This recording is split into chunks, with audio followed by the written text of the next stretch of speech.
Hello everyone friends, ಇವತ್ತು ನಾನು dry fruits laddu ರೆಸಿಪಿನ ನಿಮ್ಮ ಹತ್ರ ಶೇರ್ ಮಾಡ್ತಿದ್ದೀನಿ. ನೋಡಿ ಏನೆಲ್ಲ ಡ್ರೈ ಫ್ರೂಟ್ಸ್ ತೊಗೊಂಡಿದ್ದೀನಿ ಅಂತ. ದ್ರಾಕ್ಷಿ, ಗೋಡಂಬಿ, ಬಾದಾಮಿ, ಖರ್ಜೂರ, ಅಂಜೂರ, ಕರಿ ಎಳ್ಳು, ಮತ್ತು ಕಡಲೆ ಬೀಜ, ಕೊಬ್ಬರಿ, ಮತ್ತು ಏಲಕ್ಕಿಕಾಯಿ, ಮತ್ತು ಅಕ್ಸೆ ಬೀಜ, ಮತ್ತು ವಾಲ್ನಟ್ಸ್ ಎಲ್ಲ ತೊಗೊಂಡಿದ್ದೀನಿ. ಸೊ ಈ ಒಂದು ಡ್ರೈ ಫ್ರೂಟ್ಸ್ ಲಡ್ಡು ಕೊಡೋದ್ರಿಂದ ಮಕ್ಕಳಿಗೆ ಡೆವಲಪ್ಮೆಂಟ್ ತುಂಬಾ ಚೆನ್ನಾಗಾಗುತ್ತೆ. DHA ಸಿಗುತ್ತೆ. ನೋಡಿ ಅಕ್ಸೆ ಬೀಜ ಹಾಕೋದ್ರಿಂದ ಸೊ ಬ್ರೈನ್ ಡೆವಲಪ್ಮೆಂಟ್ ತುಂಬಾ ಚೆನ್ನಾಗಾಗುತ್ತೆ. ಕಡಲೆ ಬೀಜ, ನೆಕ್ಸ್ಟ್ ಗೋಡಂಬಿ ಎಲ್ಲ ಜಸ್ಟ್ ಬಿಸಿ ಮಾಡ್ಕೊತಿದ್ದೀನಿ ಅಷ್ಟೇ. ಎಲ್ಲ ನಾನು 250 ಗ್ರಾಮ್ಸ್ನ ತಗೊಂಡಿದ್ದೀನಿ ಒಂದು ಹಳತೆಗೆ ಅಂತ ಹೇಳಿ. ಕರಿ ಎಳ್ಳು ಕೂಡ ತುಂಬಾನೇ ಒಳ್ಳೆಯದು. ಸೊ ವಾಲ್ನಟ್ಸ್ ಕೂಡ ಅಷ್ಟೇ, ಬ್ರೈನ್ ಡೆವಲಪ್ಮೆಂಟ್ ತುಂಬಾನೇ ಚೆನ್ನಾಗಾಗುತ್ತೆ. ಇದೆಲ್ಲ ಮಕ್ಕಳು ತಿನ್ನೋದೇ ಇಲ್ಲ. ಸೊ ನೆಕ್ಸ್ಟು ಏಲಕ್ಕಿಕಾಯಿ, ಕೊಬ್ಬರಿ ತುರಿ, ಮತ್ತು ಒಣ ದ್ರಾಕ್ಷಿ, ಅಂಜೂರನೂ ಅಷ್ಟೇ ತುಂಬ ಜನ ಮಕ್ಕಳು ತಿನ್ನೋದೇ ಇಲ್ಲ. ಸೊ ಈ ಥರ ಎಲ್ಲ ಮಾಡಿ ಕೊಡೋದ್ರಿಂದ ಮಕ್ಕಳು ತಿಂತಾರೆ. ಖರ್ಜೂರ ನೋಡಿ, ನನ್ನ ಮಗನಿಗೆ ಆಲ್ರೆಡಿ ಬಂದ್ಬಿಟ್ಟಿದ್ದಾನೆ. ಸೊ ಅವನಿಗೆ ಗೋಡಂಬಿ ಅಂದರೆ ತುಂಬ ಇಷ್ಟ, ತಗೊಂಡು ತಿಂತಾ ಇದ್ದಾನೆ.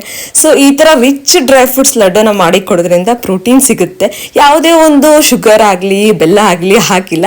ಅದೇ ಒಂದು ಸ್ವೀಟ್ ಚೆನ್ನಾಗಿ ಬರುತ್ತೆ. ಸ್ವಲ್ಪ ತುಪ್ಪ ಹಾಕೊಂಡ್ರೆ ಫ್ಲೇವರ್ ಚೆನ್ನಾಗಿರುತ್ತೆ ಅಂತ ಹೇಳಿ ಹಾಕೊಂಡಿದ್ದೀನಿ.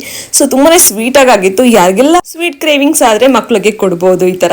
ಸೊ ಹೊರ್ಗಡೆ ಜಂಕ್ ಫುಡ್ ಕೊಡೋ ಅವಶ್ಯಕತೆ ಇರೋದಿಲ್ಲ. ನೋಡಿ, rich dry fruits laddu ready ಆಯಿತು.